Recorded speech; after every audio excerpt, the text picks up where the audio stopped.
एक दिन ऐसा आएगा कि सबको इस दूरी की आदत पड़ जाएगी। तब तुम अपने बेटे और बहू को घर वापस बुलाना चाहोगी, फिर भी वो नहीं आएंगे। वो हमारी बहू नहीं है, सब शगुन है।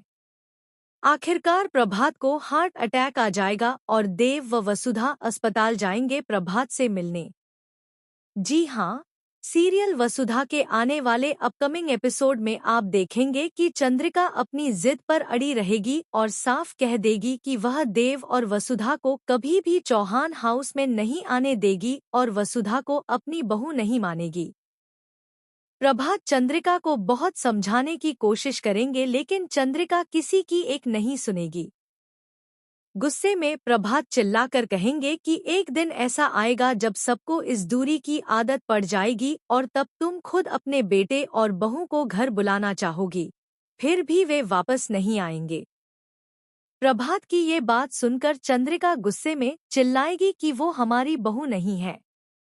तभी अचानक प्रभात अपने सीने पर हाथ रखकर जमीन पर गिर पड़ेंगे। उन्हें हार्ट अटैक आ जाएगा। चंद्रिका, अविनाश और दिव्या सभी घबरा जाएंगे और जल्दबाजी में प्रभात को अस्पताल लेकर जाएंगे।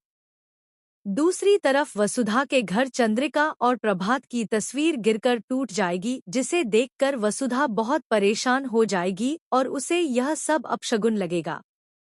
तभी सारिका का फोन आएगा और वह वसुधा को बताएगी कि भाई साहब को बहुत बड़ा हार्ट अटैक आया है और वह इस वक्त अस्पताल में भर्ती हैं। लेकिन उन्होंने ऑपरेशन से पहले शर्त रखी है कि जब तक देव और वसु उनसे मिलने नहीं आएंगे, वह इलाज नहीं करवाएंगे। यह सुनकर वसुधा घबरा जाएगी और सोचेगी कि देव अभी घर पर नहीं है और मैं उन्हें कैसे ढूंढूं।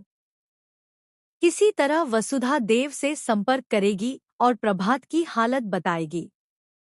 अपने बाबा की हालत सुनकर देव भी घबरा जाएगा और तुरंत वसुधा के साथ अस्पताल पहुंचेगा। चंद्रिका चाहकर भी देव और वसुधा को प्रभात से मिलने से नहीं रोक पाएगी। प्रभात देव और वसुधा को देख भावुक हो जाएंगे और उनसे चौहान हाउस लौटने की बात कहेंगे। अब देखना ये होगा कि क्या चंद्रिका प्रभात की इस हालत के बाद देव और वसुधा को घर में रहने के लिए मान जाएगी या फिर उनकी जिद सब कुछ बर्बाद कर देगी।